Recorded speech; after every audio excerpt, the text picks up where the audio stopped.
오늘 말씀 나누죠. 사사기 16번째 땅의 용사와 하늘의 용사. 사사기 6장 19절에서 27절까지의 말씀 함께 봉독합니다. 기드온이 가서 염소 새끼 하나를 준비하고 가루 한 에바로 무교전병을 만들고 고기를 소쿠리에 담고 국을 양푼에 담아서 상수리 나무 아래 그에게로 가져다가 드리매 하나님의 사자가 그에게 이르되 고기와 무교전병을 가져 이 반석 위에 두고 그 위에 국을 쏟으라. 기드온이 그대로 하니 여호와의 사자가 손에 잡은 지팡이 끝을 내밀어 고기와 무교전병의 댐에 불이 반석에서 나와 고기와 무교전병을 살랐고 여호와의 사자는 떠나서 보이지 아니한지라. 기드온이 그가 여호와의 사자인 줄 알고 가로되 슬프도소이다. 주 여호와여, 내가 여호와의 사자를 대면하여 보았나이다. 여호와께서 그에게 이르시되 너는 안심하라. 두려워 말라. 죽지 아니하리라 하시니라. 기드온이 여호와를 위하여 거기서 단을 쌓고 이름을 여호와 살롬이라 하였더라. 그것이 오늘까지 아비에셀 사람에게 속한 오브라에 있더라. 이날 밤에 여호와께서 기드온에게 이르시되 내 아비의 숫소 곧 7년 된 둘째 숫소를 취하고 내 아비에게 있는 바알의 단을 헐며 단 곁에 아세라상을 찍고 또 이 견고한 성 위에 내 하나님 여호와를 위하여 규례대로 한 단을 쌓고 그 둘째 숫소를 취하여 내가 찍은 아세라 나무로 번제를 드릴지니라. 이에 기드온이 종 열을 데리고 여호와의 말씀하신 대로 행하되 아비의 가족과 그 성읍 사람들을 두려워하므로 이 일을 감히 백주에 행하지 못하고 밤에 행하니라. 아멘.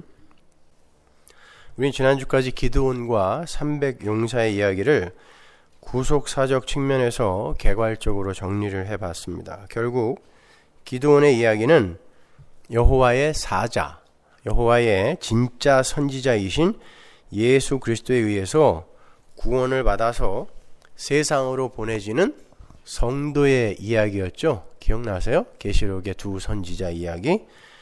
사실상 기드온의 이야기는 여호와의 참 선지자가 이 세상으로 보내주는 두 선지자의 세상 용사됨의 추구를 박살을 내시고 그래서 그들이 바벨론 성과에서 죽는 거죠. 박살나는 거예요.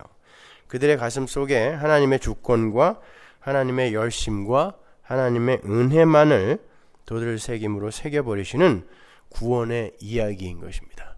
두 선지자가 바벨론 성 길가에서 죽는 건 세상의 핍박 때문이기도 하지만 하나님이 그 핍박을 허락하시는 이유가 뭐예요? 그들을 죽이기 위해서입니다. 그들의 육적 자아를 죽이는 거.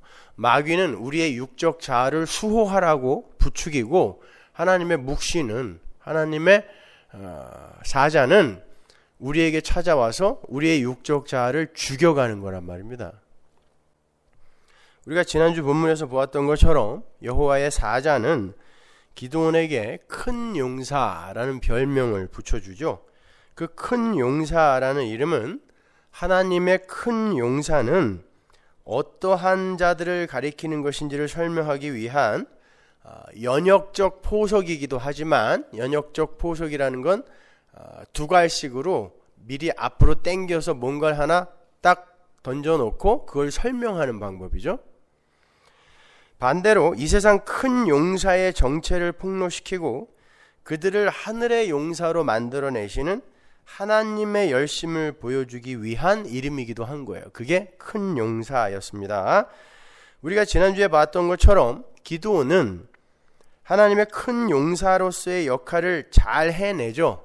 그런데 하나님의 큰 용사는 자신의 상황이나 조건이나 처지나 능력이나 지혜를 전부 다 부정당하고 하나님의 그 지혜와 하나님의 능력에 모든 것을 맡기는 자였죠. 그게 하나님의 큰 용사였죠. 세상의 큰 용사와는 완전히 반대되는 개념이에요. 그래서 우리 인간의 지혜로는 말도 안 되는 방법, 나팔, 항아리, 횃불, 소리라는 방법으로 적과 대전을 치르게 하시는 거죠. 그건 그 방법으로는 절대 이길 수 없다라는 걸 다 갖다 놓은 거예요. 그런데 이긴단 말입니다. 그렇다면 그 방법으로는 절대 이길 수 없는데 이겼다라는 건 누가 이겼다는 거예요? 하나님이 이겼다는 것이죠. 그렇다면 이 땅의 큰 용사는 어떤 사람을 가리키는 것인가? 기드온처럼 하나님과 관계없이 자기 자신의 외모와 조건을 보고 일의 성패를 가늠하고 자신의 가치를 매기는 자, 그것이 이 세상의 큰 용사예요. 기드온이 하나님의 부르심을 입고 난 이러저러한 못난 자이기 때문에 다른 사람을 부르세요 라고 한 게 겸손이 아니라 교만의 극치라 그랬죠. 나는 할 수 있는데 지금 잠시 힘이 없을 뿐이에요. 그건 교만이란 말입니다. 성경은 그러한 세상 용사들의 잘못된 판단을 이렇게 지적을 합니다. 신명기 10장 17절 보세요. 너희의 하나님 여호와는 신의 신이시며 주의 주시요 크고 능하시며 두려우신 하나님이시라. 사람을 외모로 보지 아니하시며. 로마서 2장 11절. 이는 하나님께서 외모로 사람을 취하지 아니하심이라. 무릇 율법 없이 범죄한 자는 또한 율법 없이 망하고 무릇 율법이 있고 범죄한 자는 율법으로 말미암아 심판을 받으리라. 이게 무슨 말이에요? 외모로 판단하지 않으신다. 잘생기고 못생기고 이거요? 아니죠.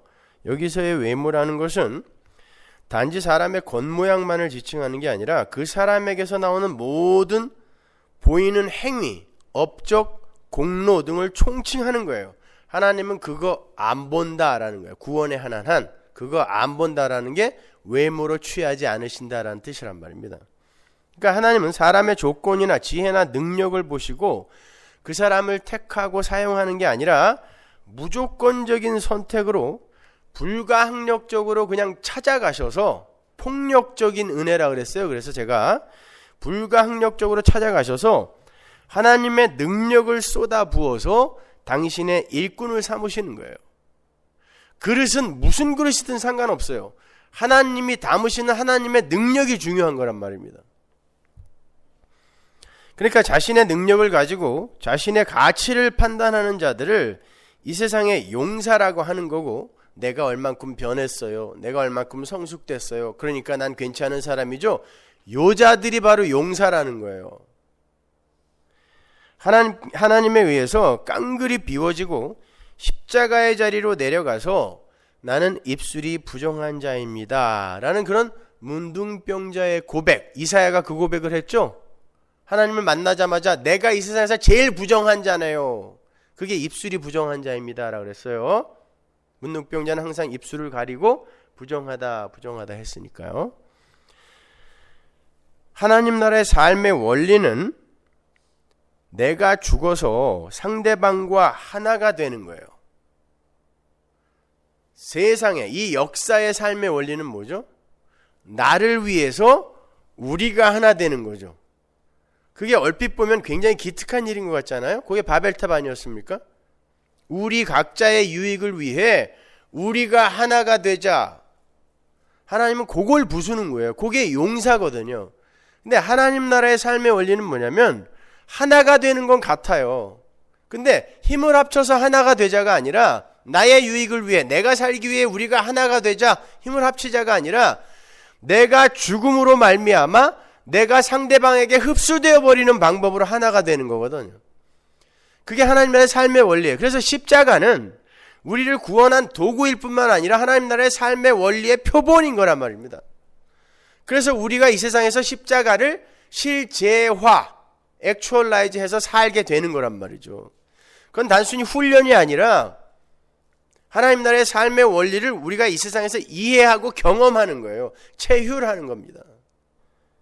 우리 모두 힘을 합쳐서 하나가 되어서 우리 자신의 유익을 구하자는 것, 그걸 죄라고 합니다. 죄. 하나님 나라는 나 자신의 유익을 위해서 인위적 연합을 하려는 시도를 허락하지 않아요. 그래서 하나님은 기드온이 불러 모은 32,000명을 다 흩어버린 거예요. 니들끼리 뭉쳐서 절대 니들의 유익을 볼 수 없다는 걸 보여주기 위해 뭉쳐버린 하나를 흩어버리고 이건 도저히 안 돼요 라는 딱 300을 남긴 거죠. 바벨탑 부순 거랑 똑같은 거예요. 그리고는 하나님이 이 300이 된 그들과 연합되어지는 방식으로 승리가 일어나는 거란 말입니다. 구원의 이야기인 거예요. 사사기는 그렇게 이 세상 용사들을 부정하고 하늘의 용사로서 하나님에 의해 쓰임을 받는 예수 그리스도를 모용하고 있는 그 사사들을 들어서 예수를 설명하는 책인 거예요. 즉 십자가 구원에 관한 이야기란 말입니다. 전체가 다. 제가 신학교 때 김홍전 목사님의 사사기 소고를 3권으로 된 책인데 그걸 읽었었는데, 김홍전 목사님의 사사기 소고는 전부 사사를 본받자로 끝나요. 기드온의 이야기도 기드온을 본받자로 끝나요. 저는 그게 아니라고 배웠었거든요. 반면에 박영선 목사님은 사사들을 전부 구원 그 즉각성과 점진성이라는 책이 있죠. 꽤 유명한 책인데, 하나님의 열심 다음으로 유명한 책인데, 거기서 사사기를 몇 개의 에피소드를 다루었는데, 그분은 사사를 쪼다로 만드는 데는 성공하셨는데 그걸 예수로 연결시키는 데는 실패하셨어요. 그분도 사사는 쪼다로 만들었는데 성화로 모든 게 다 결론이 난다니까요. 그러니까 제가 사사기를 강의하려고 보니까 우리 한국 교회에 사사기에 대한 좋은 교과서가 없어요. 그렇다고 이 미국에 있는 책들 중에 사사기에 대한 올바른 강해가 되어 있는 게 있느냐? 없어요. 예수로 풀려 있는 게 없다니까요. 그만큼 오늘날의 이 성경 연구는 아직도 일천해요. 훌륭한 학자들이 많지만 아직도 일천하다니까요. 그러니까 여러분이 잘 배워서 잘 배울 뿐만이 아니라 더 연구를 하셔서 어떻게 이 성경이 예수로 일관성 있게 뚫리는지를 잘 배우시고 연구하시고 정리하셔서 또 전하시고 가르치셔야 되는 거예요. 오늘 본문을 보시면 사사 기드온이 여호와의 사자 앞에 예물을 가져오는 장면이 나오죠. 그런데 기드온이 가져온 예물이 뭐예요? 어린 염소와 무교병이에요. 어린 염소와 무교병은 언제 쓰던 예물이죠? 유월절 때 쓰던 예물입니다. 유월절 때는 어린 양 아닌가? 네, 어린 양이나 어린 염소예요. 출애굽기 12장 5절 보세요. 너희 어린 양은 흠없고 1년 된 수컷으로 하되 양이나 염소 중에서 취하고 이달 14일까지 간직하였다가 해질 때 이스라엘 회중이 그 양을 잡고 그 피로 양을 먹을 집 문 좌우 설주와 임방에 바르고 그 밤에 그 고기를 불에 구워 무교병과 쓴 나물과 아울러 먹되 날로나 물에 삶아서나 먹지 말고 그 머리와 정강이와 내장을 다 불에 구워 먹고 아침까지 남겨두지 말며 아침까지 남은 것은 곧 소화하라. 너희는 그것을 이렇게 먹을지니 허리에 띠를 띠고 발에 신을 신고 손에 지팡이를 잡고 급히 먹으라. 이것이 여호와의 유월절이니라. 그렇죠? 염소 새끼와 무교병, 누룩이 들어가지 않는 무교병은 유월절을 상기시키는 예물이란 말입니다. 성경은 지금 이 기드온의 이야기를 여호와의 사자에 의해서 주도되었던 이스라엘의 출애굽과 연결시키고 있는 거예요. 그때도 여호와의 사자가 앞장섰었잖아요. 유월절에도. 그런데 이 사사기에 기드온의 이야기에서도 여호와의 사자가 앞장서고 함께 하시는 전쟁이란 말이에요. 그걸 지금 출애굽과 연결을 시키고 있는 거예요. 여러분도 아시다시피 어린 양이나 어린 염소 그리고 누룩이 들어가지 않는 무교병은 인간의 힘과 노력이 들어가지 않은, 닿지 않은 순수한 하나님의 열심을 가리키는 거죠. 하나님은 이 기드온의 이야기를 통하여 바로 그 출애굽의 이야기를 반복하고 계시는 거예요. 아주 조그맣게, 작게. 잘 보시면 여호와께서 그 예물을 받으십니다. 어떻게 알아요? 그게 불살라지잖아요. 여호와의 사자 앞에서 그게 불살라졌다라는 건 여호와가 그걸 흠양했다라는 의미란 말이죠. 하나님께서 그 예물을 흠양하시기 위해서는 예물이 타야 돼요. 그런데 그 예물이 어떻게 탑니까? 반석에서 불이 나와서 타죠. 그러니까 여호와께서 받으신 예물은 단순한 염소 새끼와 무교병이 아니라 반석에서 나온 불에 살라진 예물이라 받으신 거란 뜻이에요. 그냥 예물이 중요한 게 아니에요. 그냥 예물이 중요한 게 아니라 그 반석이라는 제단에서 나온 불에 의해 태워진 예물, 그것이 하나님이 기뻐 받으시는 예물이란 뜻이에요. 그걸 마태가 이렇게 기술해 주죠. 마태복음 23장 19절. 소경들이 어느 것이 크뇨? 그 예물이냐? 예물을 거룩하게 하는 제단이냐? 제물은 제단 위에서 태워질 때 그 가치가 있는 거죠. 그냥 양이나 염소, 송아지 새끼는 그냥 송아지고 양이고 염소예요. 근데 그것이 하나님과 관계가 있는 가치 있는 예물이 되기 위해서는 제단 위에서 태워져야 되는 거란 말입니다. 그러니까 제물은 하나님께서 준비하신 창세전 언약 속에서만 가치를 발휘하는 거예요. 창세전 언약이 뭐예요?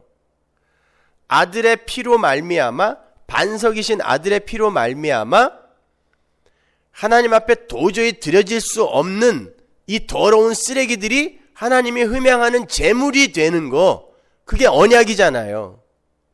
그러니까 언약 안에서의 제물인 예수만 가치 있는 거란 말입니다. 그러니까 여호와 하나님은 단순히 기드온의 예물을 받으신 것이 아니라 반석에 의해서 불살라진 예물을 받은 거예요. 그 자리에서 평화, 여호와 샬롬이 선포되는 거예요. 그게 구원이라는 걸 설명해 주는 거예요. 진정한 평화, 평강은 반석이신 예수 그리스도를 전적으로 믿는, 지팡이에서 불 안 나왔잖아요. 반석에서 나와서 살라졌잖아요. 그러니까 그 반석만을 전적으로 의지하고 믿는 그 믿음에서 우리에게 주어질 수 있는 것임을 보여주는 거예요. 뭐가? 여호와 샬롬, 평화, 평강이에요. 거기에서 불을 뿜은 반석은 히브리어로 쭈루예요. 쭈루. 그 단어는 보호하다, 감싸안다, 품어안다 라는 뜻을 가진 동사 쭈루. 이건 짧은 거예요. 단음. 쭈루에서 파생된 것으로서 바위에 이렇게 움푹 파인 곳 있죠. 바위에 움푹 파인 곳, 혹은 바위 틈, 혹은 피난처라는 뜻을 가진 그런 단어예요. 그 단어가. 그 단어는 세라라는 단어와 혼용되어 쓰이는데 뜻은 같아요. 그리고 같은데 막 혼용되어 쓸 수 있어요. 이스라엘이 광야에서 물이 없어서 목말라 죽을 지경이 되었을 때 반석에서 물이 나와서 죽어야 할 그들이 살아나죠. 그때 쓰인 그 단어가 똑같이 반석, 쭈루예요. 출애굽기 17장 6절 보세요. 내가 거기서 호렙산 반석 위에 너를 대하여 서리니 너는 반석을 치라. 그것에서 물이 나리니 백성이 마시리라. 모세가 이스라엘 장로들의 목전에서 그대로 행하니라. 오늘 본문에서는 반석에서 불이 나오는데 그러므로 말미암아 죽어야 할 이스라엘이 미디안의 손에서 건짐을 받잖아요. 반석에서 불이 나오는데 여기서는 물이 나오죠. 결론적으로 말씀드리면 물과 불은 같은 거예요. 신약에서도 물과 불을 마혼용해서 쓰잖아요. 아울러 모세가 영광의 하나님 앞에서 죽지 않고 살아난 곳도 바로 그 반석 틈이에요. 반석, 똑같은 단어예요. 출애굽기 33장 21절. 여호와께서 가라사대 보라 내 곁에 한 곳이 있으니 너는 그 반석 위에 섰으라. 내 영광이 지날 때에 내가 너를 반석 틈에 두고 내가 지나도록 내 손으로 너를 덮었다가. 그 반석 틈에 안 들어가면 어떻게 되는 거예요? 모세는 여호와의 영광 때문에 죽습니다. 죄인이기 때문에. 죽어야 할 자가 반석에 의해 보호를 받는 거죠. 살아나는 거예요. 수루에 의해서. 잘 보시면 그 반석이라는 게 죽어야 할 것들을 보호하고 살려내는 역할을 하고 있죠. 물도 내고 보호해서 감싸 안고, 그죠? 사사기 15장에서 삼손이 블레셋 사람들을 크게 도륙하고 숨었던 곳도 바위 틈, 반석 틈이에요. 주루. 죽어야 할 삼손이 거기에 숨어서 살아나는 거예요. 바울은 그 반석이 예수 그리스도를 상징하고 있었음을 분명히 밝혀요. 고린도전서 10장 4절 보세요. 다 같은 신령한 음료를 마셨으니 이는 저희를 따르는 신령한 반석으로부터 마셨음에 그 반석은 곧 그리스도시라. 그 반석이 저희를 따라왔다라고 표현을 해요. 반석이 누구? 예수란 말이죠. 오늘 본문에서 기드온에게 나타난 여호와의 사자가 누구였어요? 예수였단 말입니다. 바로 그 예수가 나는 너와 절대 떠나지 않을 거야. 너는 이길 거야. 걱정하지 마. 가! 그랬잖아요. 그리고는 표징을 보여주세요. 그랬더니 그 반석에서 자기의 몸에서 불을 뿜어 이를 성취시켜 버리는 것입니다. 주님께서도 당신을 가리켜서 생수를 내어서 죽어야 할 자들을 살리는 반석으로 표현하신 적이 있습니다. 요한복음 7장 37절.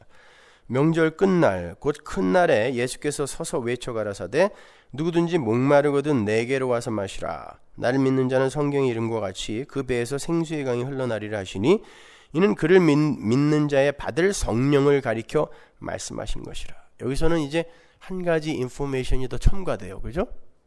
예수님께서 나에게서 물이 나올 거야. 그러니까 나를 마셔라. 이 출애굽기 반석의 이야기가 바로 이 이야기였어요. 이게 엔타이 타입인 거예요. 요 이야기였단 말입니다. 나에게서 물이 나올 거야. 나를 마셔야 돼. 그러면 그 물이 너희 안에서 충만히 흘러 넘칠 거야. 근데 그 물이 뭐냐면 성령이라고 이야기한단 말입니다. 성령. 그러니까 성령에 의해 새 창조, 살아나게 될 교회의 이야기가 바로 요 이야기라는 것이죠. 그런데 성경은 성령을 종종 불로 표현하잖아요. 그래서 불의 혀 같은 것이 이렇게 묘사를 하기도 하고 불로 종종 표현이 돼요. 그러니까 본문의 반석과 오늘 본문의 반석과 그 반석에서 터져 나온 불은 뭘 가리키는 거예요? 예수 그리스도와 그분의 십자가 희생으로 말미암아 교회에게 주어지게 될 성령을 가리키는 거예요. 그 그림은 예수 그리스도와 성령에 의해서 도저히 자격이 없는 교회가 하나님이 기뻐 받으시는 예물이 된다는 은혜의 복음을 그려내고 있는 거예요. 십자가인 것입니다. 반석이 맞아서 물을 내고 반석이 맞아서 물을 내죠. 반석의 순환이죠. 십자가인 거예요. 맞아서 물을 내요. 죽어야 할 자가 살아날 수 있는 물을 내요. 그리고 그 물이 죽어야 할 자들을 살려내죠. 그리고 그 물이 성령의 불로서 교회를 창조해내는 것이라는 이 새 창조의 내러티브가 다 하나로 이렇게 꿰어지세요? 그 이야기 하는 거예요. 오늘 본문도. 그것은 이사야서에서도 동일하게 예언이 되고 있어요. 이사야서 55장 1절. 너희 목마른 자들아 물로 나오라. 돈 없는 자도 오라. 너희는 와서 사 먹되 돈 없이 값 없이 와서 포도주와 젖을 사라. 너희가 어찌하여 양식 아닌 것을 위하여 은을 달아주며 배부르게 못할 것을 위하여 수고하느냐. 나를 청종하라. 그리하면 너희가 좋은 것을 먹을 것이며 너희 마음이 기름진 것으로 즐거움을 얻으리라. 너희는 귀를 기울이고 내게 나와 들으라. 그리하면 너희 영혼이 살리라. 내가 너희에게 영원한 언약을 세우리니 곧 다윗에게 허락한 확실한 은혜니라. 보세요. 반석에서 나오는 물, 반석에서 나오는 불이 뭐예요? 은혜의 언약이라 그러잖아요. 은혜의 언약. 값 없이 돈 없이 사는 거예요. 근데 너희들 참으로 엉뚱한 수고를 하고 있구나. 왜 자꾸 율법을 지켜서 그걸 살 수 있다라고 생각해? 왜 너희들의 행위로 그걸 살 수 있다라고 생각해? 돈 없이 값 없이 와. 그건 은혜의 언약 안에서 주어지는 거니까 그걸 믿는 게 나에게 영광을 돌리는 거고 나는 바로 그걸 목적으로 하여 이 구속사를 격려해 가는 거야. 이 하나님의 말씀이 여기에 다 들어있는 거란 말입니다. 계시록에서 바로 그 반석의 물 이야기가 이렇게 결론이 나죠. 계시록 21장 5절. 보좌에 앉으신 이가 가라사대 보라 내가 만물을 새롭게 하노라 하시고 또 가라사대 이 말은 신실하고 참되니 기록하라 하시고 또 내게 말씀하시되 이루었도다. 나는 알파와 오메가요 처음과 나중이라. 내가 생명수 샘물로 목마른 자에게 값없이 주리니 이기는 자는 이것들을 유업으로 얻으리라. 나는 저의 하나님이 되고 그는 내 아들이 되리라. 그러니까 성경에 나오는 그 많은 반석의 이야기들은 전부 예수 그리스도로 말미암게 되는 새 창조로 다 수렴이 되는 거예요. 오늘 본문의 이야기도 마찬가지인 거예요. 그런데 그 새 창조는 예수님의 공로와 예수님의 은혜로 값없이 거저 주어지게 되는 거란 말입니다. 그래서 이 세상 용사로서의 기드온이 죽고 13만 5천 앞에 300으로, 다시 말해서 하늘의 용사, 비워진 그릇으로 기드온이 다시 창조가 되는 거예요. 그게 구원이에요. 그것 자체가 승리란 말입니다. 용사였던, 세상의 용사였던 기드온이 자기의 처지와 자기의 외모를 보고 가치를 판단하고 가늠하고 지혜의 성패를 판단했던 그런 세상 용사 기드온이 300으로 낮아져서 항아리, 나팔, 꽹가리 이딴 거 들고 가서 하나님을 전적으로 의뢰하는 자로 선 그 자체가 승리라는 말입니다. 거기에서 몇 명이 죽고 이런 거는 아무 관계가 없어요.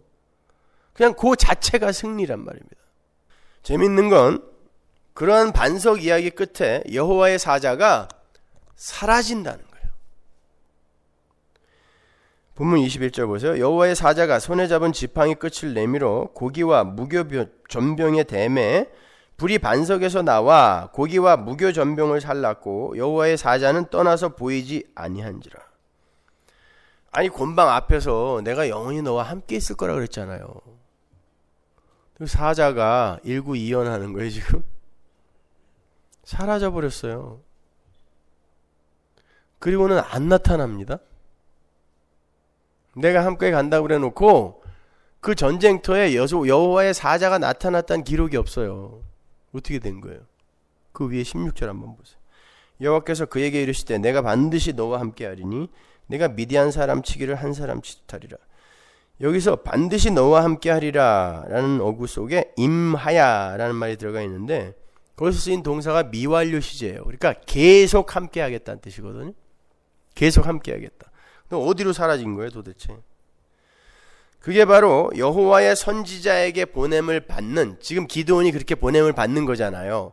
여호와의 선지자, 여호와의 사자 예수에게 보냄을 받는 성도, 교회에 이 세상의 두 선지자의 세상 속 현실, 역사 속 현실을 가리키는 거예요. 하나님께서 함께 하시는 전쟁을 치르는데 전혀 하나님께서 함께 하시지 않는 것처럼 느껴질 때가 너무 많죠. 심지어 두 선지자가 바벨론 성 길가에서 죽는데도 안 말려주세요. 죽게 놔둬요. 사실은 하나님이 죽이는 거거든요. 그러니까 말려줄 이유가 없어요. 그게 뭐가 함께함이에요? 세상의 가치관으로 볼 때, 세상의 세계관으로 볼 때 그게 어떻게 함께함입니까? 스데반이 고작 설교 한 편하고 맞아 죽을 때 하나님이 안 말려주세요. 하나님이 함께 하시는 하나님의 백성이란 말입니다. 그런데 안 말려주세요. 하늘에서 서서 보고 있었어요. 이렇게. 제자들은 어때요? 마태복음 28장 19절 보세요. 그러므로 너희는 가서 모든 족속으로 제자를 삼아 아버지와 아들과 성령의 이름으로 세례를 주고 내가 너희에게 분부한 모든 것을 가르쳐 지키게 하라. 볼지어다 내가 세상 끝날까지 너희와 항상 함께 있으리라 하시니라. 근데 제자들이 어떻게 살다 어떻게 죽었습니까? 순환의 순환을 통과하다가 전부 순교했습니다. 하나님의 함께 하심이란 그런 거예요. 하나님의 함께 하심은, 하나님과 동행은 에녹이 그랬던 것처럼 이 세상과 일찌감치 결별하는 거예요. 일찌감치 그렇게 결별해버리고 하나님 것으로 차압당하는 거예요. 그걸 죽음이라 그래요. 그러니까 하나님이 함께 하시면 그때부터 순환이 시작돼요. 결국 십자가에서 망치를 들고 내 손에 떵떵 못을 받고 있는 하나님을 발견하게 되는 게 성도의 삶인 거예요. 그런데 그것이 바로 구원이라는 걸 우리는 말씀 속에서 알기 때문에 그 속에서 찬송을 하는 것입니다. 이러한 성도의 삶의 역사를 여러분이 잘 아셔야 되는 거예요. 결국 여호와의 사자의 함께 하심은 그 함께 하심으로 함께하는 자를 13만 5천 앞에 300으로 세워버리는 거예요. 하나님의 함께 하심은 우리를 이 세상에서 나그네요, 이방인으로 만들어 버리세요. 세상에서 발을 뜨게 만드신단 말입니다. 그게 바로 불말 불병거 타고 올라간 엘리야와 에녹의 이야기인 거예요. 그거 타고 올라가면 좀 나아요? 그렇게들 타고 싶은가 봐. 아주 부러워서 어쩔 줄은 몰라요.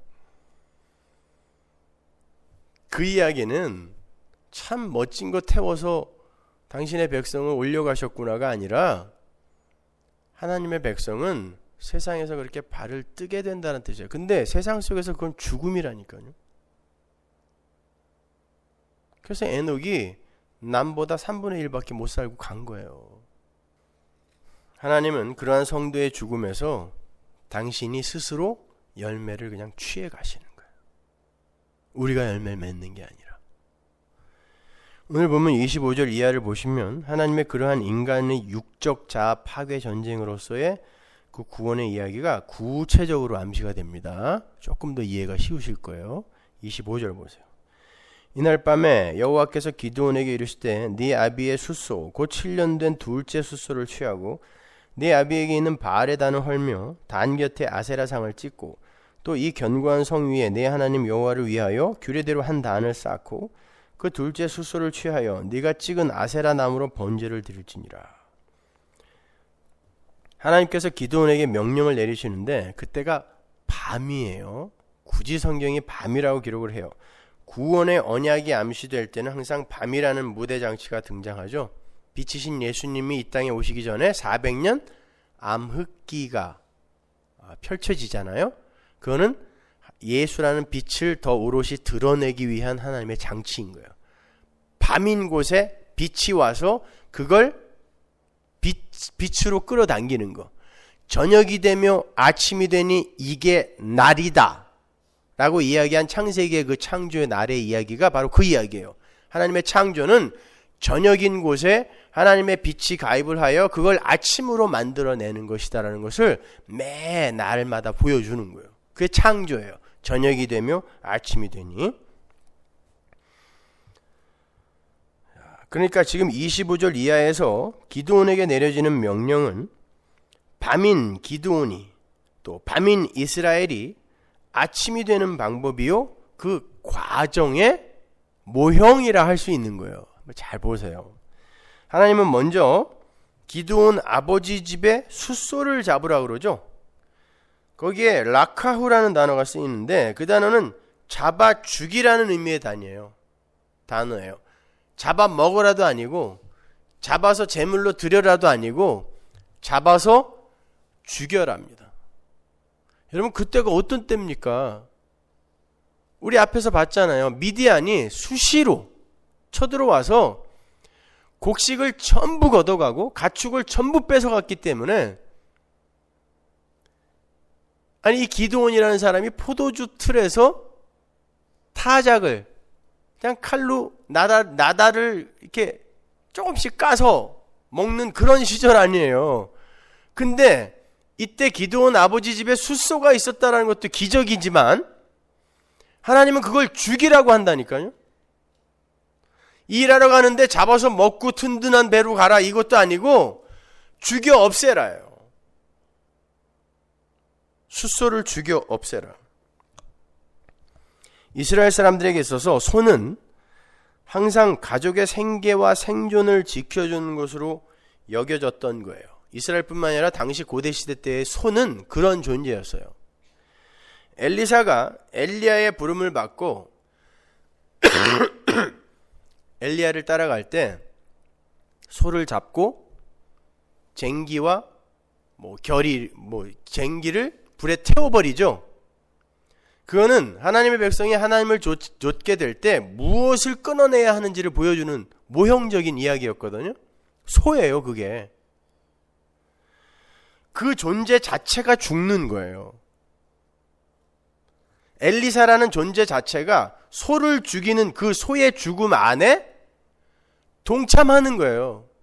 구약은 하나님을 따르기 위해선 그렇게 이 존재가 하나님에게 바쳐지는 형식으로 율법을 지키는 방식으로 그렇게 되어졌단 말이에요.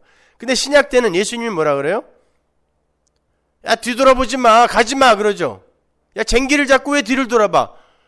이제는 내가 소가 되어 제물로 바쳐졌기 때문에 엘리사처럼 이제 다시 소 바칠 필요 없어. 그 이야기 하는 게 거기서 인용된 이야기란 말입니다.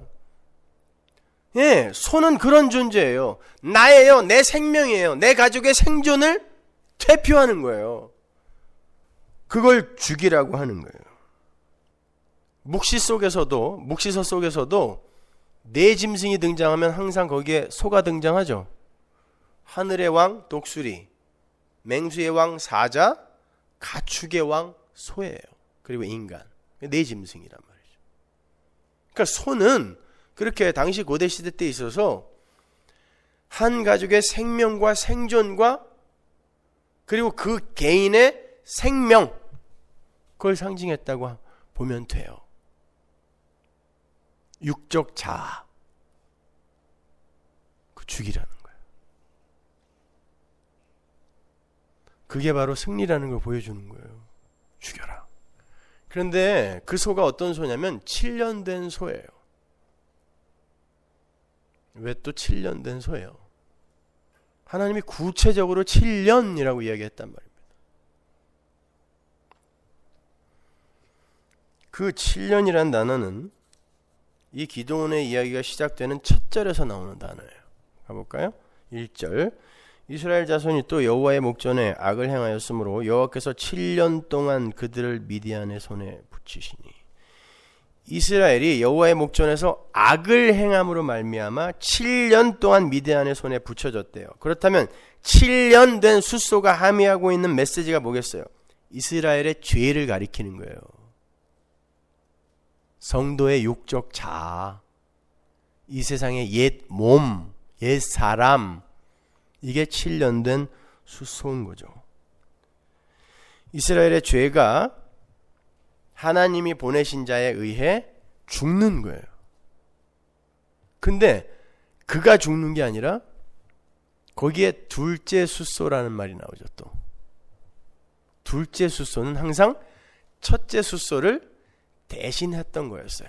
레위기에 보면, 율법에 보면 항상 첫째에게 무슨 일이 생기면 둘째가 그걸 대신하게 되었어요. 그걸 형사취수제에서 또 그대로 적용시키죠. 형이 죽으면 차자가 그 자리를 대신하는 거죠.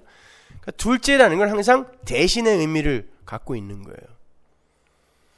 숫소를 죽이는데 대신 죽는 숫소를 죽이는 거예요. 누구? 예수를 이야기하는 거예요. 예수가 죽고 죽어야 할 기드온과 이스라엘이 살아나는 것입니다. 구원의 이야기인 거예요. 그러니까 하나님께서 지금 기드온에게 내리시는 명령을 통해 보여주려고 하시는 것은 이스라엘의 죄악이 무엇이며, 소죠. 그것이 어떻게 도말이 될 것이고 잡혀 죽는 거죠. 뭐. 그리고 어떻게 그들이 회복될 것인가.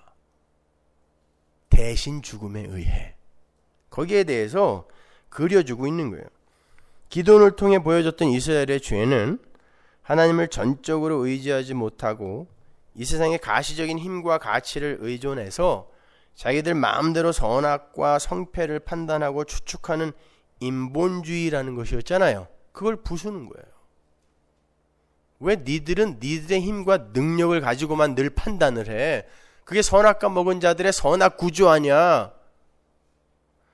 너희들은 그렇게 선악을 알고 선악을 판단하면 나에게 죽는다고 내가 분명히 얘기했잖아. 그 이야기 하시는 거예요. 그걸 부수겠다는 것입니다. 근데 기드온이 하나님 앞에서 바로 그 선악 구조로 응대를 했단 말이에요. 그걸 부수는 거예요. 그걸 죽이는 거란 말입니다. 자, 그렇게 인류의 밤 암흑기에 이 세상에 찾아오신 예수님은 우리의 죄가 되셔서 죽으셨어요. 그분의 죽음은 대신의 죽음, 즉 보잘것없고 가치없는 둘째의 죽음 같은 것이었습니다. 그러나 그분이 진짜 하늘의 장자였던 거예요. 성경은 지금 기드온의 이야기를 통해서 예수의 이야기를 풀어내고 있는 거예요. 성경을 보면 항상 야곱과 에서의 이야기도 그렇죠. 장자의 축복을 받은 진짜 하늘의 장자 야곱, 장자의 축복을 하나님이 줬으니까 그가 장자란 말이에요. 진짜 장자. 근데 그 야곱은 어떻게 살아요? 이 세상에서 가짜 장자인 에서에게 무릎을 꿇는 삶을 살아요. 야복강 이후에 제일 처음 한 게 에서, 세상의 장자 앞에서 무릎 꿇은 거예요. 그리고 쪽팔리게 환도뼈 위골되어서 평생 지팽이만 짚고 가야 돼요. 차자의 삶이에요, 그것이. 성도는 이 세상에서 이렇게 차자의 삶을 사는 거예요. 그래서 성경에 나오는 수많은 장자들, 이 인본주의의 관점, 이 선악과 따먹은 선악 구조에 의해서 이게 장자다라고 하는 건 하나님이 전부 유기시키고, 말도 안 되는 차자나 연약한 것들을 오히려 장자의 자리로 끌어올려 버리잖아요. 그죠? 그 이야기 하는 거예요. 그러니까 이 세상 장자들은 이 세상에서 뭐 멋진 변화와 성숙도 이루고 뭐 자기의 영광과 가치도 잘 챙겨서 정말 장자다운 모습으로 살다가 가지만, 하나님은 그런 자들 원한다는 거 아니에요. 비록 차자의 모습, 창피하게 아버지 재산 전부 갖다가 팔아먹고 돼지 우리에서 돼지하고 쥐염열매 쌈 싸먹기, 쌈치기 하는 그런 모습일지라도 하나님의 은혜 앞에 넙적 엎드리는 고자들을 끌어당기는 거예요. 그런데 어느 날 하나님이 둘 다 지옥에 보냈어요. 첫째 놈은, 아니 내가 이렇게 열심히 살았는데 날 왜 지옥에 보내? 그놈이 이를 갈미 있으리라의 그놈이고, 둘째는 아버지 언제 지옥 보내도 저는 지옥 갈 그놈입니다. 제가 죄인 중에 괴수입니다. 그 사람이 천국 가는 거예요. 그렇게 하늘의 장자들은 이 세상에서 죽는 모습으로 살아가게 되는데, 결국 그것이 진짜 사는 거고, 그것을 성경이 구원이라 하는 거예요. 예수님께서는 우리 성도들의 죄가 되셔서 죽으시고, 둘째가 되셔서 대신의 죽음을 담당하셨지만, 우리는 우리 자신의 죄인됨을 폭로당하고, 진짜 우리가 죄인이에요. 죄인됨을 폭로당하고 그 죄가 역사 속에서 죽임을 당하는 그 경험, 십자가의 실제화를 신앙생활을 통하여 요만큼 맛보고 가는 거예요. 그걸 고난이라고 해요. 예수님께서 십자가에서 다 도말하셨다면서요. 네, 도말하셨기 때문에 그게 도대체 뭔지를 가르쳐 주시는 거예요. 도말했기 때문에. 이미 완료된 그 현실이 너희들에게 진짜 이해가 되어지니 이게 하나님이 우리의 삶에 간섭하시는 하나님의 간섭이라니까요. 아니 완료되었다면 뭐하러 또 우리에게 경험하게 해줘서. 모르니까요. 모르니까. 오죽하면 성령이 오셔서 죄에 대하여 의에 대하여 심판에 대해서 가르치러 오셨다고 하시겠어요. 모르니까. 근데 그걸 가르치기 위해서는 십자가가 실제화되어 나타나야 될 거 아닙니까? 그러니까 성령 받은 자는 십자가를 진다니까요. 그래서 예수님이 자기를 부인하고 자기 십자가 지고 오라 그런 거예요. 근데 우리가 져야 할 그 십자가 우리한테 진짜 지워버리면 우리가 진짜 멸망되거든요. 그러니까 예수님이 그거 짊어지고 가셨고, 우리는 작은 모형 십자가 지는 거예요, 이 땅에서. 그걸 작은 심판이라 그래요. 하나님의 집에서 먼저 심판이 일어난다 그랬잖아요. 하나님의 가족에게서 일어나는 심판, 그 작은 심판, 진짜 심판 면하게 해주기 위한 작은 심판, 그게 작은 십자가란 말입니다. 그걸 고난이라 그래요. 그걸 통과하면서 우리는 진짜 그 하나님의 아들이신 그분이 우리를 위해서 무엇을 행하셨는가를 배우는 거예요. 그러한 깨져야 할 큰 용사의 이야기는 노아의 홍수 사건을 비롯해서 성경의 여러 곳에 반복하여 등장하는데, 열왕기 하로 가서 제가 한 군데만 설명해 드리고 마칠게요. 열왕기 하 5장 1절. 아람 왕의 군대 장관 나아만은 그 주인 앞에서 크고 존귀한 자니 이는 여호와께서 전에 저로 아람을 구원하게 하셨음이라. 저는 큰 용사나 문둥병자더라. 여러분이 너무나 잘 아시는 문둥병자 나아만 장군의 이야기입니다. 나아만은 크고 존귀한 자다 그래요. 용사다 그러죠. 큰 용사. 근데 누가 큰 용사를 만들어줬다 그래요? 여호와께서. 여호와께서 큰 용사를 만들어줬어요. 그래서 용사의 삶을 살고 있습니다. 그런데 개역성경에는 빠졌지만 거기에 그러나라는 접속사가 들어가 있어요. 그러나 그는 문둥병자더라. 이 단어가 중요한 거예요. 근데 그런 중요한 걸 쏙 빼먹었어요. 그러나 그는 문둥병자더라. 이 세상에서 하나님이 큰 용사를 만들어줬는데, 하나님이 개입하셔서 그렇게 만들어줬대요. 만들어줬는데 그게 바로 문둥병자의 삶임을 가르쳐주기 위한 것이었다를 보여주는 거예요. 그러나 그는 문둥병자였다. 그러면 그 문둥병, 하나님의 백성이여 나아만은 신약에도 나오죠. 그는 구원받은 자라고. 하나님의 백성을 하나님이 용사의 자리로 올려놓으신 다음에 그게 왜 문둥병인지를 지금 가르쳐 주세요. 그리고 그것이 어떻게 고쳐지는지를 보여주시면서 나아만을 어디로 끌고 가는지 한번 보시란 말입니다. 나아만은 아람의 군대 장관이에요. 그는 모든 명예, 힘, 권력, 인기 다 갖고 있었던 사람이에요. 오직하면 아람의 왕이 그 나아만 앞에서 좀 벌벌 떠는 것 같아 보이지 않으세요? 병 고치러 간다니까 편지도 써주고 얼른 갔다 와, 얼른 갔다 와. 나아만은 아람의 왕 같은 존재였어요. 그런데 문둥병이 걸렸어요. 생각해 보세요. 모든 걸 다 가졌는데 단 한 가지, 문둥병이 걸렸어요. 코가 문드러지고 손가락이 떨어져 나가고 심지어 눈이 감기지 않아서, 왜냐면 문둥병 환자들은 통점이 없어지잖아요. 그 고통이 없으니까 이 눈이 깜빡깜빡함으로 해서 보호를 받는데 이걸 안 하니까 눈이 금방 먼다 그래요. 아니, 이 세상 그 모든 걸 다 갖고 있다 할지라도, 세상의 절반을 갖고 있다 할지라도 몸에 문둥병 걸린 사람이 행복할까요? 그래도 내가 가진 게 이만큼 많은데 뭐 끌어당기는데 손이 뚝 떨어져. 차라리 이거 다 가져가고 이 문둥병 낫게 해주세요. 안 그러겠습니까? 우리가 바로 그 고백을 해야 하는 자들이란 말이에요. 근데 우리는 우리가 걸린 질병이 얼마나 무서운 것인지를 모른다는 게 문제예요, 이게. 우리가 바로 그 사망의 병, 죄의 병, 문둥병보다 억만 배 더 무서운 그 병에 걸려 있단 말입니다. 그렇다면 이 세상 모든 걸, 이 세상에서 내가 가진 모든 걸 다 지불해서라도 거기서 빠져나와야 된다라는 그 마음이 우리에게 있어야 되는데, 그건 아랑곳하지 않고 자기의 소유를 누리고 그 문둥병이 걸린 몸에다가 이것저것 치장하고 그러는 데에만 관심을 갖고 있는 거죠. 여러분,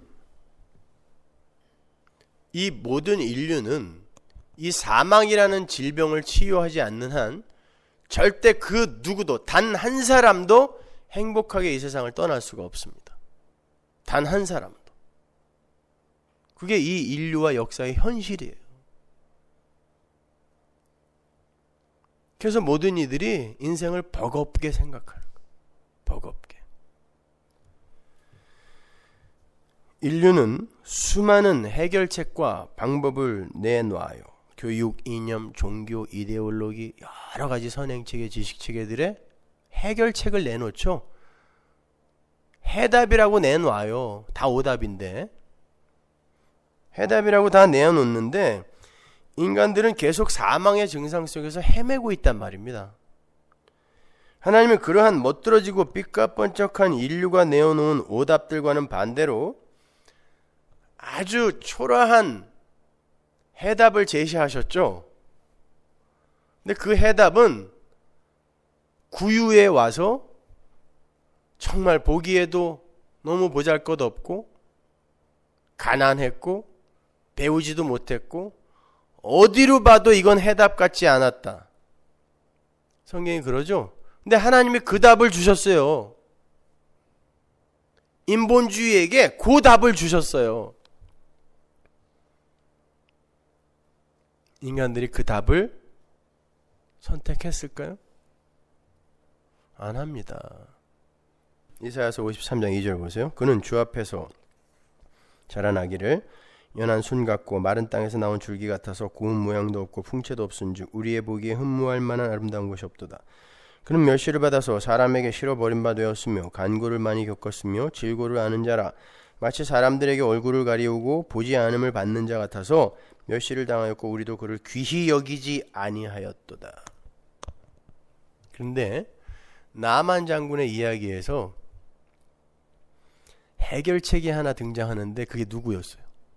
노예였습니다. 그 집에 마누라 시중을 드는 히브리 노예, 소녀였어요. 일국의 왕과 버금가는 나아만이 어떻게 그 노예의 말을 들었을까요, 여러분? 사람이요, 자기가 어떤 병에 걸렸는지를 정확하게 알고 그 병이 얼마나 무서운 것인지를 알게 되면 노예가 아니라 노예 할아버지가 이야기를 해도 듣게 되어 있습니다. 그게 중요한 거예요. 물에 빠진 사람은 위기가 감지되면 지푸라기라도 붙듭니다. 마찬가지로 죽음에 이르는 자신의 죄를 제대로 인식한 사람은 반드시 그렇게 낮아지게 되어 있어요. 노예? 괜찮아요. 나는 군대 장관이지만 내가 여기에서 벗어날 수 있다면 노예가 아니라 노예보다 더 낮은 사람이 나에게 이야기한다 할지라도 나는 들을 준비가 돼 있어. 이리로 내려가는 거예요. 그런데 그러한 자신들의 죄를 올바로 자각하고 있는 사람들은 그리 많지 않은 것 같아요. 저는 가끔 교인들의 상담 전화를 받거나 아니면 신방을 통해서 교인들의 딱한 사정을 듣게 되는 경우가 있어요. 근데 그분들을 위해서 제가 할 수 있는 건 하나님께 기도하는 것밖에 없어요. 참 목사의 비애죠. 그러나 그것보다 더 파워풀한 것도 없습니다, 사실은. 그래서 새벽에 오면은 새벽 기도하기 전에 제가 한 2시간 정도 시간이 있으니까 그분들을 놓고 무릎을 꿇고 기도를 합니다. 그런데 정작 본인들은 한 번도 기도하러 오지도 않고 그냥 봐도 그러려니 하는 것 같아요. 어떻게 되겠지. 모든 인간은 그냥 역사 낙관론에 다 빠져 있는 것 같아요. 어떻게 되겠지. 그러니까 절박함이 없는 거예요. 그런 사람들이 무슨 죄에 대한 절박함이 있겠어요?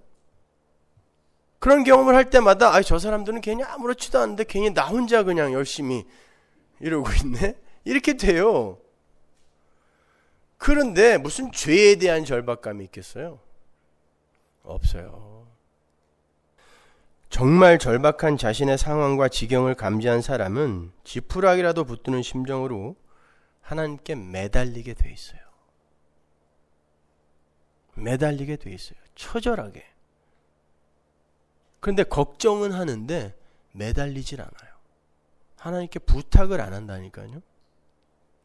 하나님은 나를 좀 봐. 내 손을 좀 붙들어. 나에게 부탁해. 나를 의존해야지. 누구를 보고 있어? 왜 아람에게 가고 왜 애굽에게 가고 왜 아수르에게 가서 도움을 청하고 있니? 나에게 오라니까. 그러고 있는데 아무렇지도 않아요. 세상에 현자를 찾아가고 지식인들을 찾아가고 법조인들을 찾아가고 어떻게 해서든지 도움을 받으려고는 하는데 하나님을 붙들질 않아요.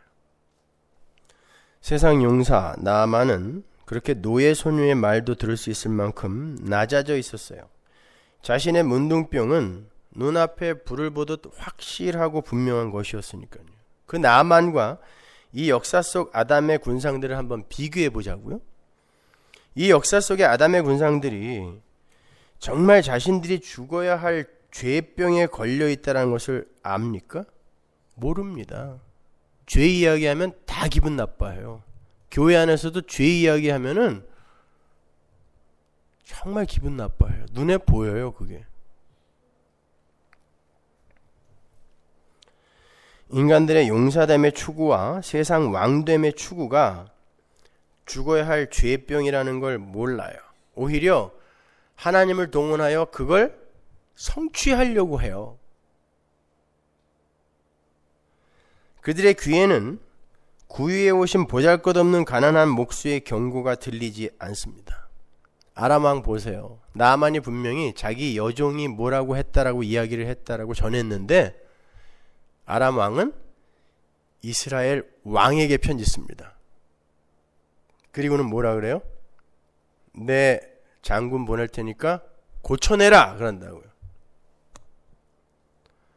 그 여종은 분명히 사마리아의 한 선지자가 너를 고칠 수 있다라고 이야기했는데 아람 왕은 그까짓 게 뭘 고쳐? 이스라엘 왕에게 고쳐주라고 그럴 테니까 왕에게 가 그랬다니까요.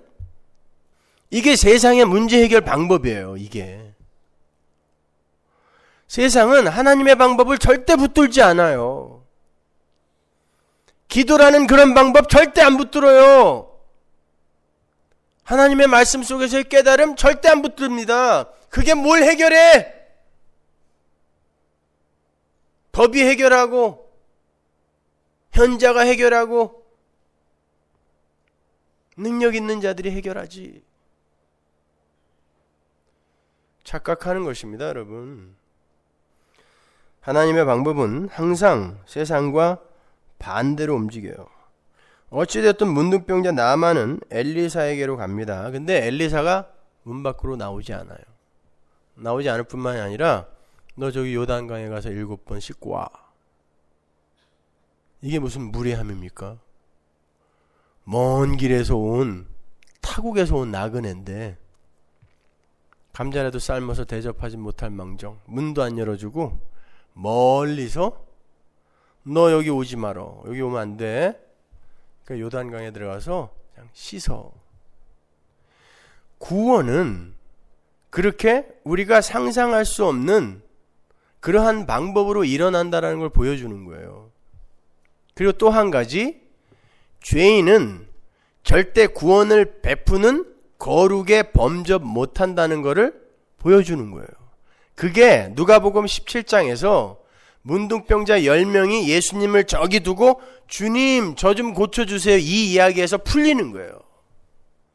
예수님이 그 이야기를 실현시키는 거예요. 거기서 괜히 저 먼 데다 두고서 야 제사장에게 가 그런 거 아니라니까요.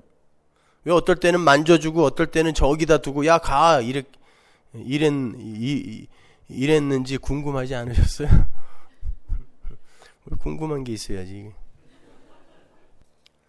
여러분 먼 길을 그렇게 찾아갔는데 그렇게 홀대를 당해요. 마치 그냥 하나님이 야 너한테 관심 없으니까 너 꺼져 이런 거 같지 않으세요? 그런데요 진짜 절박한 사람은 그래도 남습니다. 나만이 기분 나빠서 갈라 그랬는데 종들 중에 하나가 또 나서서 어차피 딴 거 시켜도 하려 그랬었잖아요. 근데 뭐 물에 들어갔다 나오라는데 그까지 한번 해봅시다. 그랬더니 그래 그러고 또 들어가요. 살아야 되거든요. 그런데 들어갔다 나왔더니 이게 웬일입니까? 어린아이 피부가 됐어요. 또 내일 또 요단강에 비행기 타고 가는 사람 생길지 모르겠네. 어린아이 피부가 됐대요. 여러분 혹시 속으로 그래도 7번 들어갔다 나왔잖아 걔도 뭔가 했네 이렇게 생각하실 분 계실까 봐 말씀드리는데 이스라엘이 여리고 주변을 13바퀴 돌고 나아만이 요단강에 7번 들어갔다 나온 건 그 방법으로는 죽었다 깨도 성 안 무너지고 그 방법으로는 죽었다 깨도 문둥병 안 난다를 보여준 거지 그렇게 하면 성 무너진다를 보여준 게 아니란 말입니다. 마찬가지예요. 나팔 불면 적들이 자기들끼리 일어나서 찔러 죽일 거야. 그런 일은 있을 수 없다는 거예요. 그런데 하나님이 하셨다는 거 보여주는 거거든요. 그게 용사가 죽는 거예요. 이 나아만의 이야기도 마찬가지예요. 그런데 중요한 건 나만이 문둥병이 난 게 아니라 그가 하나님을 섬기는 자가 된다라는 게 중요한 거예요. 그게 진짜 문둥병이 난 거예요. 흙을 가져간다니까요. 이스라엘의 흙을 가져가서 나는 여호와, 이스라엘의 여호와 하나님만 예배할 거라고 흙을 가져가요. 그게 구원인 거예요. 문둥병 난 건 그건 부차적인 거예요. 마찬가지에 누가복음 17장에 보면은 10명의 문둥병 환자가 저 멀리서 주님 저 좀 고쳐주세요 그래요. 문둥병자가 10명이 몰려 있었다는 건 그들은 절대 성 안으로 못 들어오거든요. 예수님이 그들을 찾아갔다는 거예요. 10명이 모여있는 문둥병자 촌으로. 문둥병자들이 10명이서 우르르 몰려다니면서 마을로 못 들어옵니다. 예수님이 찾아가셔서 그러면 찾아와서 만져주지. 마가복음 1장에서 만져줬으면서 거기서 만져주지도 않고 저 멀리에다 놔놓고 가서 제사장에게 보여 그랬다고요.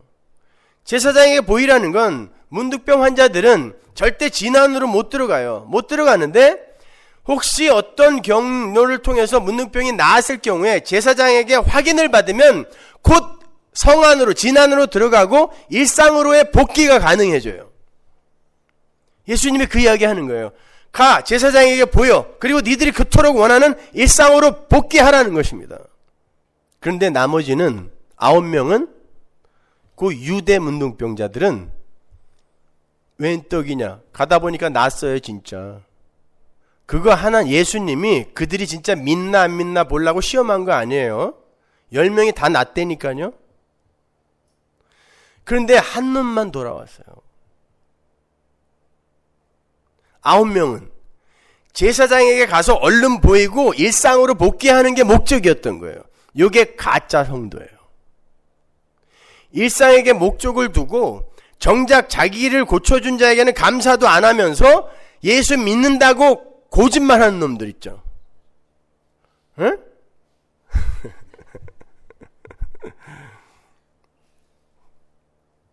오랜만에 거짓말이 아니라 고짓말이라니까 정겹습니까? 여기저기서 쑥덕거리시네. 저라고 늘 표준말만 써요? 그거 있잖아요. 일상에 오히려 관심이 있지 자기를 낫게 해준 이에게는 아무런 관심이 없어요. 그러니까 그분에게 감사하지도 않는 거죠. 근데 사마리아 문둥병자 이방인이에요. 그만 예수께 돌아와서 감사합니다 했어요. 그때 예수님이 나머지 9명은 어디 갔니? 그래요. 몰라서 물은 거 아닙니다. 이게 너희들의 실존이란다. 얘야, 네 믿음이 너를 구원했다. 그가 진짜 문둥병이 난 거예요. 그 이야기 하는 거예요. 근데 보세요. 나만의 이야기에서는 엘리사가 절대 사례를 안 받죠. 내가 어떻게 사례를 받냐 그래요. 내가 못 받는다 그래요. 그건 사례를 받을 분이 따로 있다는 거예요. 그러니까 엘리사는 예수님의 모형으로 선 거예요. 사례를 받으실 분은 여호와다라고 이야기했단 말입니다. 그런데 누가복음 17장에서는 예수님이 사례를 받으시죠.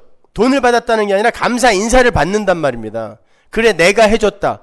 그러면 예수님이 누구라는 거예요? 엘리사의 이야기와 연결하면 예수님이 여호와라는 것입니다. 여호와의 사자, 여호와. 그들을 구원하시는 여호와. 그런데 그 나아만이 그리고 문둥병자가 그 문둥병에서 낫기 위해 한 게 뭐 있냐고요. 아무것도 없어요. 그냥 하나님의 여호와의 은혜로 나은 거예요. 그는 그 하나님을 찬송하기만 하면 돼요. 이게 에베소서 1장이에요. 그를 찬송하기만 하면 되는 거예요. 하나님은 그 찬송을 듣고 싶은 거지. 우리의 선한 행위 몇 개 더 내놓고 하나님 이 정도면 됐어요? 이 정도면 감사 인사가 될까요? 이런 거 우리에게 원하지 않으세요. 그건 알아서 하나님이 챙겨 가시는 거예요. 근데 우리가 진짜 우리를 구원하신 그 하나님께 감사하고 있냐고요. 그 하나님께. 진짜 그 하나님이 사랑스러우세요? 그 하나님이 좋으십니까? 보세요. 우리가 은혜를 너무 배우지 못했기 때문에 그 은혜의 깊이와 넓이와 높이를 알아가라고 사도도 그렇게 이야기를 했는데 그 은혜가 무엇인지 모르니까 예수가 사랑스럽지 않은 거예요. 그러니까 감사의 인사도 안 드리고 늘 자기 일상에 매여서 병이 낫다고 하는데 어디로 갔는지 이놈들이 다 도망갔어. 지 일상을 찾아서. 그게 더 소중하니까. 우리는 우리의 구원에 요만큼도 보탤 수가 없어요. 그래서 인간 측에서는 절대 그 어떤 사례도 못 받아요. 나는 내가 칭찬받기 위해서 지금 율법을 지키고 선한 행위를 한다라고 기특한 말을 내놓는 것 같지만 여러분 그게 죄예요. 게하시가 나만을 쫓아가서 야 문둥병 났는데 어떻게 그냥 가니? 그래놓고 엘리사가 거절한 사례를 지가 받아왔을 때 그 나만의 문둥병이 게하시에게 그대로 옮겨갔단 말입니다. 그게 문둥병인 거예요. 그게 죽어야 할 사망의 죄라는 것입니다. 인본주의. 인간을 챙겨가는 거. 인간의 가능성을 여전히 붙드는 거. 그건 안 된단 말입니다, 여러분. 그러니까 마가복음 1장에서는 예수님이 문둥병자에게 손을 얹어서 낫게 한 건 그 문둥병을 예수님이 가져가셨다는 데 초점을 두고 설명한 거고, 누가복음 17장에서 멀리 두고서 그를 고친 건 지금 나만의 이야기를 지금 현실화하여 우리에게 설명해 주는 거예요. 원래 문둥병자, 사망에 이르는 죄에 걸렸던 자들은 절대 거룩이신 하나님과 가까이 거할 수 없는 자들이다. 그런데 하나님의 은혜로 말미암아 이들이 도저히 상상할 수 없는 방법으로, 십자가라는 방법으로 그들이 낫게 되고 그가 거룩이신 예수와 함께 연합이 되잖아요. 나중에는 가까이 와요. 그만. 그 이야기 해주는 거예요. 그래서 어떻게 돼요? 그가 천국의 시민이 되는 거예요. 에베소서 2장으로 가보세요. 12절. 그때 너희는 그리스도 밖에 있었고 이스라엘 나라 밖의 사람이라 약속의 언약들에 대하여 외인이요 세상에서 소망이 없고 하나님도 없는 자이더니. 이거 보세요. 사마리아 사람, 외인이죠. 이스라엘 밖의 사람, 거기다가 문둥병자예요. 소망도 없어요. 이제는 전에 멀리 있던 너희가 그리스도 예수 안에서 그리스도의 피로 가까워졌느니라. 요 이야기 하는 거예요. 문둥병자 이야기는.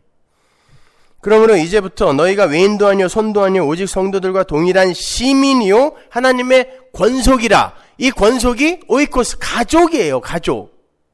근데 이 가족은 어떻게 된다?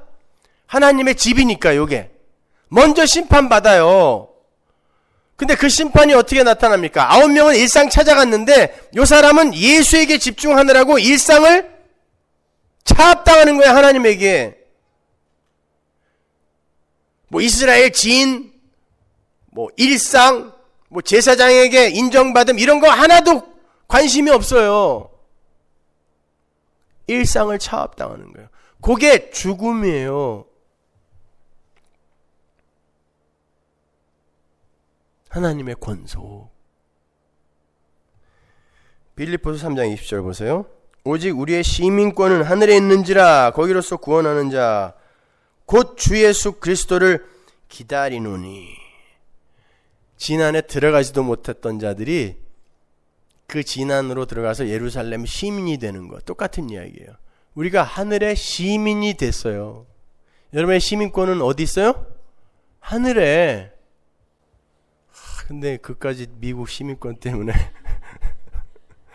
윤선이가 지금 아주 그냥 너무 고민하고 있는데, 하늘의 시민권자예요. 우리는 이까지 미국, 망해가는 미국 그까지 나라 시민권 따면 뭐예요? 그거 하늘의 시민권이 우리에게 있잖아요.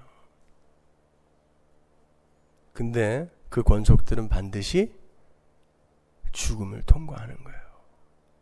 그러니까 잘 견디셔야 돼요, 여러분.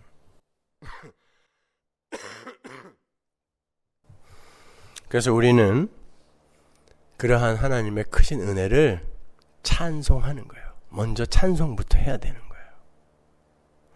그 찬송이 진심으로 깊어질 때 우리에게서 이 세상 문둥병자들이 내어놓은 해답인 이 역사가 보잘것없는 것으로 여겨질 것이고, 이 세상의 힘만을 추구하던 문둥병자로서의 나의 모습이 진절머리가 나기 시작하는 거예요. 점점 내가 싫어져야 돼요. 나라는 존재가 구원받은 나 말고 여전히 나 안에 남아있는 옛사람으로서의 나 있죠. 그걸 사도 바울이 뭐라 그랬어요? 사망의 몸이라 그랬죠. 사망의 몸을 나에게서 좀 떼어다오. 이 사망의 몸에서 나를 꺼내달라는 게 그 사망의 몸과 내가 붙어있는데 그걸 떼달라는 거거든요. 그 사망의 몸이 뭐라 그랬어요? 살인자가 죽인 시체를 살인자와 꽁꽁 묶어놨을 때 그 시체가 썩어가는 그 모습, 그게 사망의 몸이거든요. 내가 나에게 그렇게 직시가 돼야 돼요. 인식이 돼야 돼요. 야, 하나님의 은혜 아니었으면 큰일 날 뻔했구나라고 내가 나를 그렇게 볼 수 있어야 돼요. 그게 죄인 중에 괴수입니다. 그들만이 하나님의 은혜에 찬송할 수 있어요. 야, 이 지긋지긋한 거 영원히 달고 살 뻔했구나. 하나님이 십자가에서 이거 죽여줬다니 얼마나 감사한가. 그래, 이 세상 살고 있는 동안 어차피 달고 살아야 되는 거 달고는 살지만 내가 이 세상 문 열고 시간의 문 열고 나가는 순간 너는 끝이다. 그리고 사는 거예요. 그렇게 나에 대한 신뢰와 나에 대한 의존이 점점 사그러질 때 그 나라는 존재에 가진 야망의 가치가 점점 가치 없어지게 되는 것입니다. 근데 우리는 그 가치를, 나라는 존재의 가치를 너무 놓지를 못하는 거죠. 그래서 말씀이 필요한 거예요. 계속 부수는 거죠. 그 말씀을 전하는 목사는 계속 욕을 먹는 거고. 도대체 왜 내가 이런 악역을 맡아야 됐는지 말이죠. 그러니까 아무나 바꾸자니까요. 저랑 뭐든지 바꿔드릴게요. 제가. 여러분, 먼저 예수님의 십자가 은혜를 깊이 배우셔야 돼요. 정말 반복하여 평생에 듣던 말씀 또 들려주세요 라는 마음으로 깊이 배우셔야 돼요. 은혜를 배운다고 절대 성도가 방종으로 흐르지 않습니다. 걱정하지 마세요. 성도의 신앙 행위는 성령에 의해 주도되는 거지 성도의 의지나 결정에 의해 첨가되거나 사라지거나 하는 게 아닙니다. 만일 하나님의 은혜의 설교를 들으시고 방종을 하거나 게을러지신 분이 있다면 그건 그 사람의 노력과 의지에서 나왔던, 한시적으로 나왔던 가짜 열심과 가짜 선이지 진짜 하나님이 그 안에서 행했던 거 아니에요. 꼭 알아두세요. 그럼에도 많은 분들이 예수님의 십자가 피의 은혜를 전하면 그러면 이제 나의 의를 쌓지 않기 위해서 아무것도 하지 말아야지. 이렇게 결심을 하는 걸 볼 수 있어요. 그리고는 아주 편하게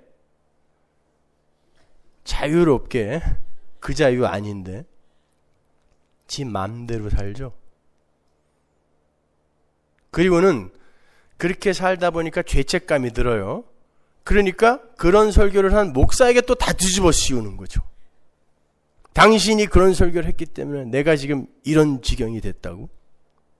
솔직히 한번 얘기해 볼까요? 진짜 여러분이 가슴에 손을 얹고 한번 생각해 보세요.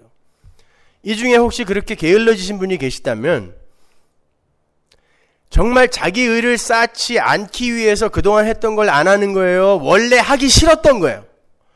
원래 하기 싫었던 거 억지로 하고 있었는데 목사가 그런 거 아니라고 이야기하니까 아이고 다행이다. 그러고 안 하면서 왜 나한테 뭐라 그러냐고요. 아니에요, 솔직히? 여러분이 그렇게 억지로 그동안 뭔가를 하고 있었다면 그건 하나님과 원수된 행위를 한 거예요. 하기 싫은 거 억지로 그냥 안 하면은 그 영감탱이가 나를 어떻게 해코지 할까봐 억지로 하고 있었다는 건 나에게 힘만 있으면 나에게 이런 불편한 일을 시키는 그 존재 죽여버릴 텐데 하나님과 원수된 행위라니까요, 그게. 그런데 그 행위가 없어졌다면 게을러졌다라고 생각하지 마시고 이게 내 처음자리 본전이구나. 여기서 다시 시작하는 거예요. 그때 은혜 위에 진짜 예수라는 집이 세워지는 거예요. 그게 고린도전서 3장입니다. 근데 겉만 번드르르한 행위들 그냥 공력으로 여기저기 쌓아놓고서 그걸 지 자랑으로 갖고 있다가 그거 아니라고 하니까 그냥 화가 나가지고 막 인터넷에 욕을 해대고 말이죠. 화가 날 법도 하죠. 순교하겠다는 마음으로 목숨 걸고 지금 일을 하고 있는데 어떤 놈이 나타나서 아니라고 그러고 진짜 그게 네 자랑과 네 만족, 네 인기 챙기기 위해서 하는 거 아니냐고 다시 돌아보라고 막 그러니까 네가 뭔데 나의 행위를 그렇게 가치없는 것으로 만드냐고 화가 안 나겠어요? 화가 나죠. 그러면 그게 화가 난다라는 건 그 사람이 지금 그 사람의 의지와 노력으로 그걸 하고 있다라는 것인데 그 사람의 의지와 노력으로 그걸 하고 있다라는 건 반드시 그 일의 열매는 그 사람이 챙겨 갖는다는 뜻이에요. 그걸 죄라고 한다니까요. 왜 그게 화가 납니까? 다시 돌아보자는데 어차피 하나님이 하신 일만 하나님이 카운트 하신다고 그러는데 그거 한번 돌아보자 그러는데 왜 화가 나냐고요, 거기에서.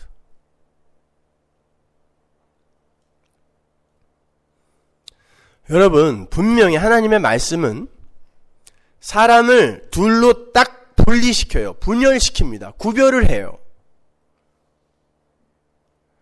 우리는 하나님의 복음을 가진 우리는 하나님의 선택을 받은 이들에게는 생명의 향기가 된다 그러죠. 그런데 하나님의 선택받지 못한 자들에게는 사망의 향기가 돼야 돼요. 따라서 반드시 하나님의 복음이 진짜 떨어지면 반드시 두 부류가 갈라져야 돼요. 저거 뭐야? 이거와 맞습니다. 우리는 그 예수의 십자가만을 붙들어야죠. 요렇게 둘로 갈라져야 돼요. 그런데 보세요. 착하게 잘 삽시다. 교회 예산의 50%는 항상 구제에 씁시다. 우리 주변에 불쌍한 이웃들에게 교회가 예산을 세워서 전기세 내줍시다. 자, 이런 이야기들을 교회에서 하면 일간지, 세상신문 일간지에 대서특필이 돼요. 야, 참 건강하고 좋은 교회 나왔다. 여러분, 그게 복음입니까? 우리도 그거 하면서 뿌듯하고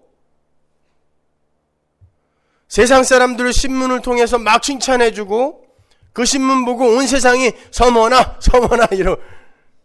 이 복음이에요? 사망의 향기는 누구에게 가는 거예요, 그러면요? 이 세상 온통 이 세상에 있는 사람들이 다 구원받은 겁니까? 교회는 그런 거 하는 데가 아니에요. 예수가 누군지 배우고 왜 우리에게 예수가 필요했는지를 배우는 곳이에요. 그러면 보세요.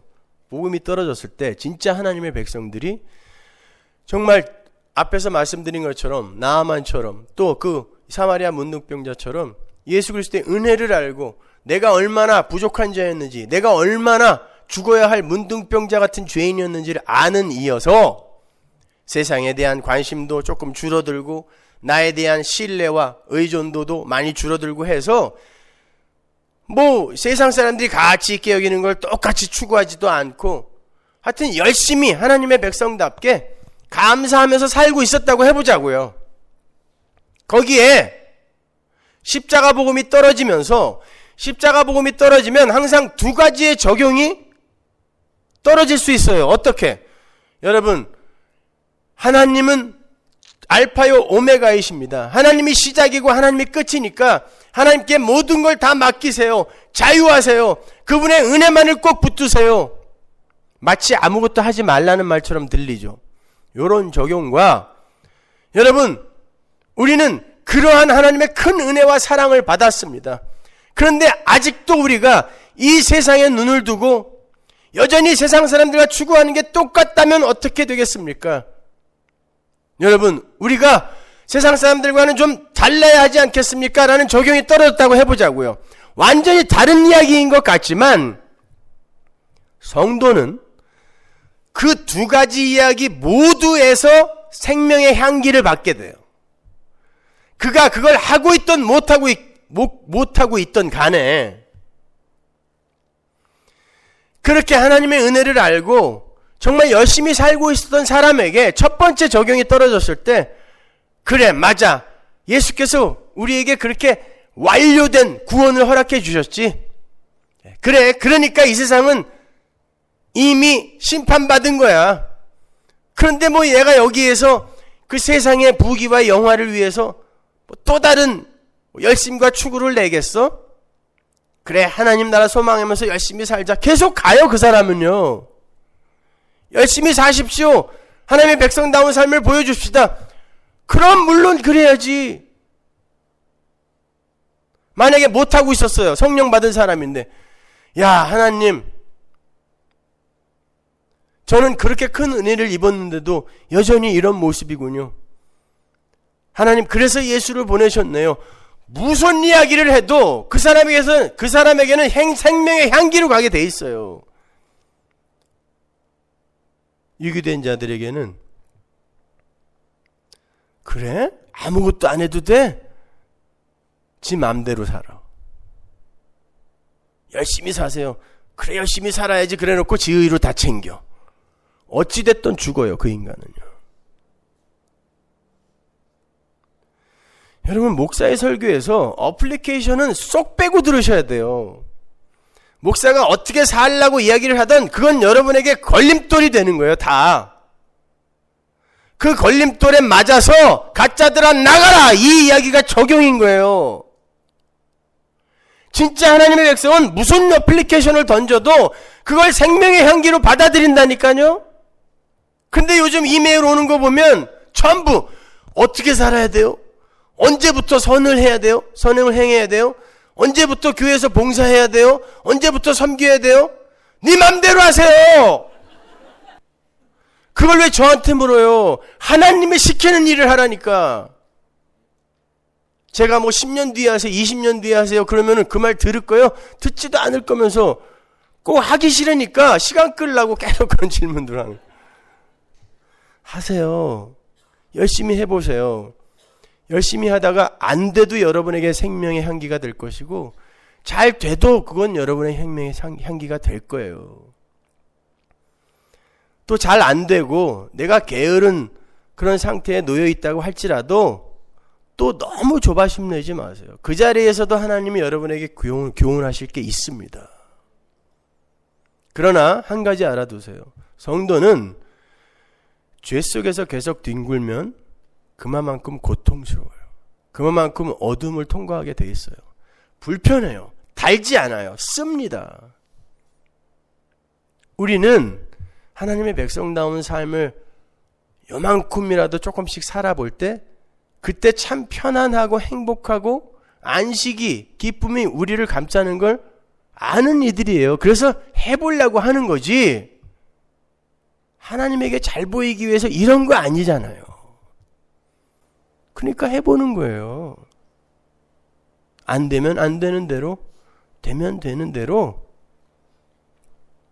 우리는 하나님의 백성으로 지어져 가는 거예요. 그러니까 예수를 배우세요. 그리고 예수와 친해지세요.